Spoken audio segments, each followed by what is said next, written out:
Evening viewers, this is Dudarshan Meghalaya and we welcome you to today's edition of the news. Before going to the details, here's a glimpse of the headlines. Meghalaya Chief Minister clarifies on sand mining and stone quarrying regulations.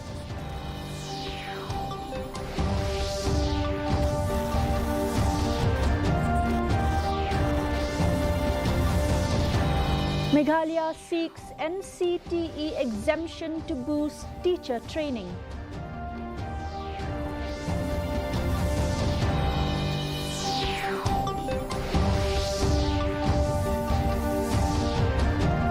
Minister clarifies eligibility criteria for PMAYG housing scheme.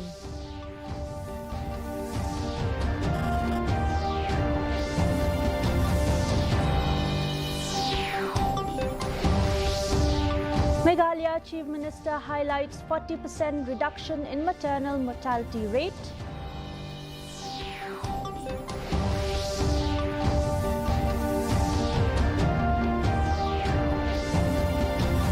And Meghalaya government launches subsidized agricultural schemes.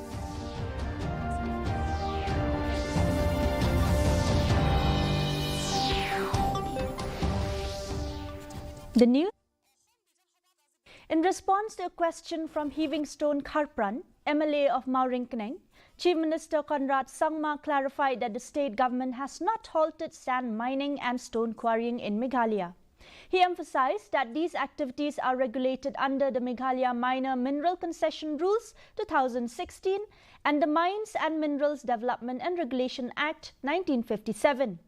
While acknowledging the challenges miners face with paperwork, the CM assured that the process has been simplified, requiring miners to comply with only two conditions: the Forest Act provisions and a no-objection certificate from the headman.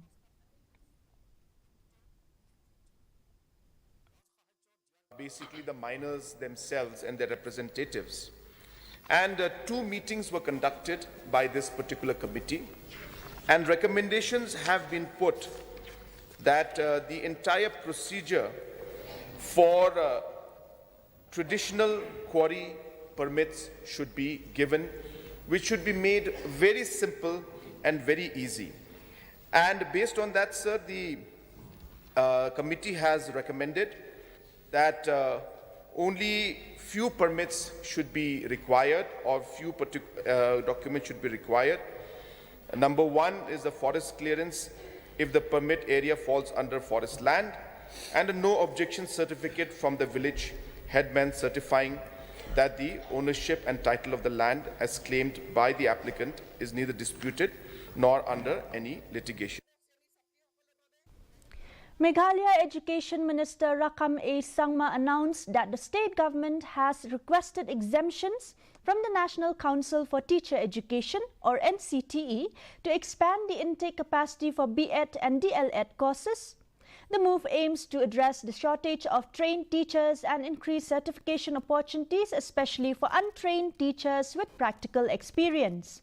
The government is also enhancing education infrastructure through new school and college buildings and extensive renovations, along with specialized programs for science and mathematics teachers at IIT Guwahati. Practically, they are trained. Many of the schools, many of the teachers who are teaching in service, they are practically trained. 6 months courses, 3 month courses, 1 month courses, oriented here and there. But technically they are not trained, because those are the training are to be certified by the NCTE. Look, NCTE norms is very, very difficult, because right now in the state we have only 200 vacancies for the DL.Ed training program. Very shortage of training schools in the state. But however, we are continuously giving orientation, short-term training. Minister A.T. Mondal responded to a query from Rupa Marak outlining the eligibility criteria for the Pradhan Mantri Awas Yojana Gramin PMAYG. He stated that to qualify, households must meet one of the following conditions: that if there is no adult member aged 16 to 59, if there is a female-headed household with no adult male members, no literate adults over 25, a member with a disability, and no able-bodied adult or a landless household relying on manual casual labor. These criteria are part of the PMAYG implementation framework. Availing the scheme are as follows. Household with no adult member between the ages 16 to 59. Female-headed households with no adult male member between ages 16 to 59. Household with no literate adult above 25 years. 4. Households with any member with disability and no able-bodied adult member. 5. Landless households deriving the major part of their income from manual casual labor. The handicapped household falls under point 4 above. Household with higher deprivation scores are prioritized and ranked higher. Chief Minister Conrad K. Sangma announced a 40% reduction in the maternal mortality rate, a significant achievement since 2018 when it was double the national average. In response to a query from Adalbert Nongrum regarding maternity leave, the CM clarified that regular government employees are entitled to 120 days of maternity leave with extensions for stillbirths. For private sector employees, the Maternity Benefit Amendment Act 2017 provides 26 weeks of paid leave applicable to those who have worked at least 8 days in the last 12 months. The CM also noted that casual, contractual and ad hoc employees are now covered under the amended Maternity Benefit Act. Private enterprises, they are covered under the Maternity Benefit Amendment Act 2017 is as per statement placed on the table of the House at Annexure 4. A brief note on the reply is as per statement placed on the table of the House at Annexure A. B. Sir, yes, as stated at A above. Copy of the Government Rules and Act is attached. C. Sir, does not arise in view at A above. D. Sir, since the existing government rules does not cover the non-permanent, casual, contractual, ad hoc and muster roll, they shall be granted maternity leave under the Maternity Benefit Amendment Act 2017. Minister in charge of Agriculture and Farmers Welfare Dr. Ampreen Lingdor announced that the government has both ongoing and upcoming schemes aimed at supporting farmers in West Garo Hills district with subsidized fertilizers, pesticides and seeds. The government is also enhancing irrigation facilities, having distributed 210 sprinkler units and 140 pump sets to 140 farmers under the per drop more crop or the PDMC scheme. Additionally, the Focus scheme provides Rs 5,000 per farmer for agricultural activities, while the PM Kisan scheme offers Rs 6,000 annually to landholding farmers. The department has provided 210 units of sprinkler and 140 pump sets in 7 blocks of West Garo Hills to 140 farmers under the per drop more crop scheme. Sir, number 1, the Focus. Under the scheme, farmers who belong to a producer group receive a financial assistance of Rs 5,000 per farmer to support agricultural activities and enhance productivity. The Ribhoi Poultry Farmers Association, RBPFA, officially inaugurated its new office at Nongport Town Shopping Complex to enhance services for poultry farmers in the district. The inauguration was attended by Dr. S. Ras Aim and other dignitaries. RBPFA leaders emphasized the association's goal of supporting and uplifting poultry farmers in Ribhoi, particularly in light of declining market prices that have caused significant financial losses. Dr. Saim expressed his support and promised to collaborate with the association to make poultry farming a viable livelihood, especially for young entrepreneurs seeking employment opportunities.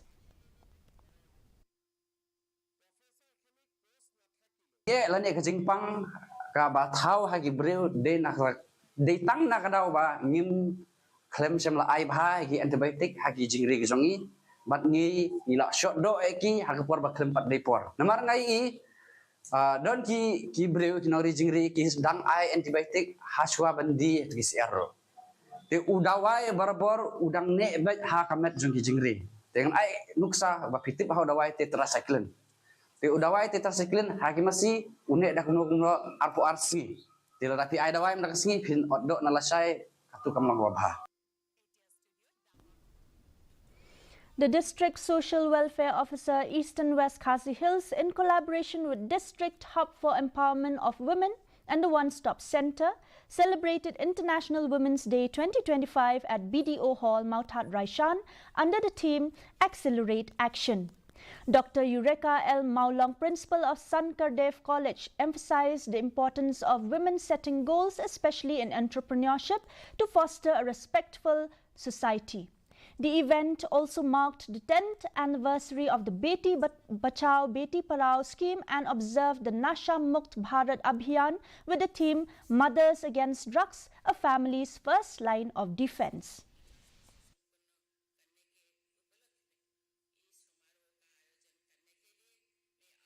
Ini ulai ke met ke phat ke bebiang ke cimut ke cimperkat ke bebiang ke don kampat ini bangin training bangin la ban poi sakathom ke bangi anglo balada ngidon ke jinglong riu bleng lada ngidon ke jinglong ke babha ngin nem shem jing amar kan don ke tak bor ke banadien ke ban nyap ini bangin bagi breu kinyoi bangi nidai kiba dong na kacang kabor. Yesterday, women at Thongju Bokul Makhong village in Manipur staged a sit-in protest, calling on the centre to take immediate measures to restore peace and end the prolonged violence in the state. The protest comes months after deadly ethnic clashes rocked Manipur, leading to the imposition of President's rule. The women expressed their deep concern over the continued turmoil and urged the government to act swiftly to curb the violence.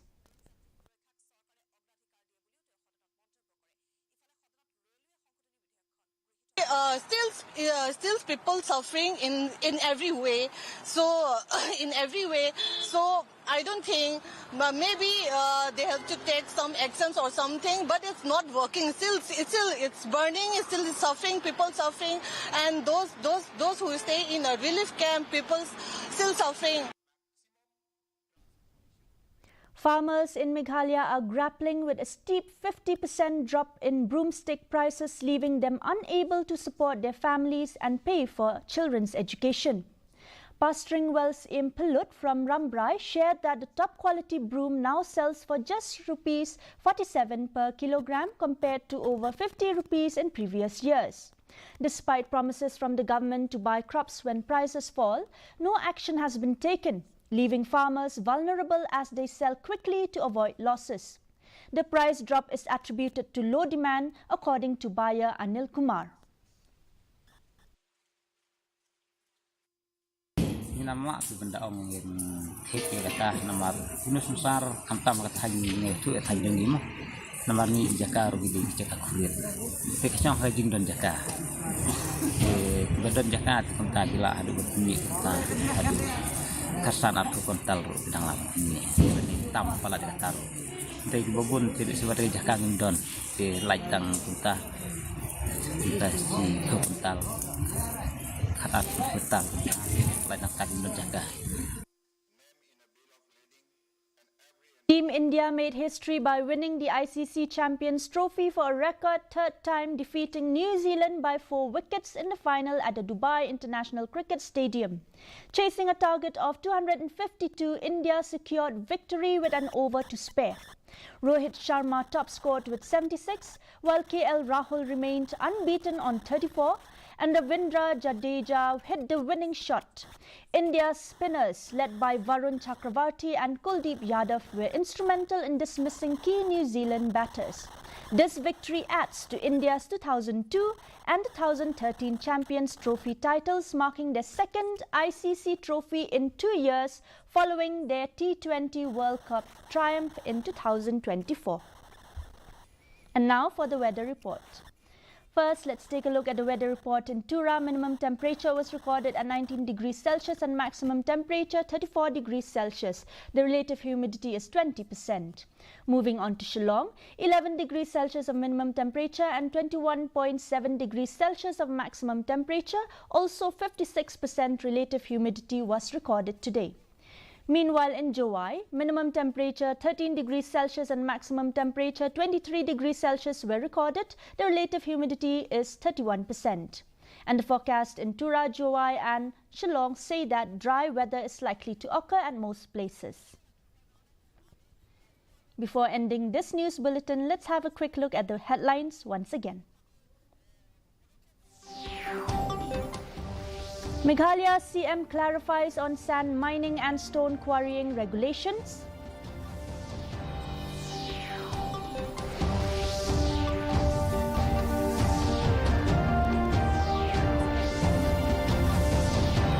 Meghalaya seeks NCTE exemption to boost teacher training.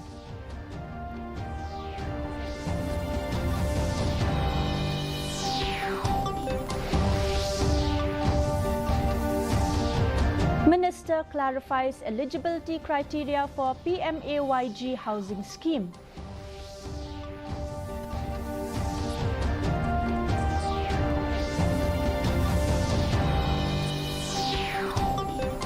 Meghalaya Chief Minister highlights 40% reduction in maternal mortality rate.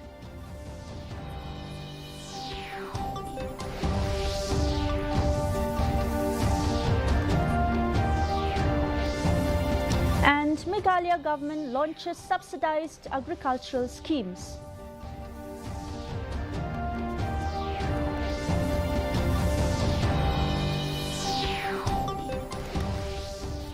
And that's all we have for you today in this news bulletin. Until we meet again tomorrow, thank you for tuning in with us. Good night.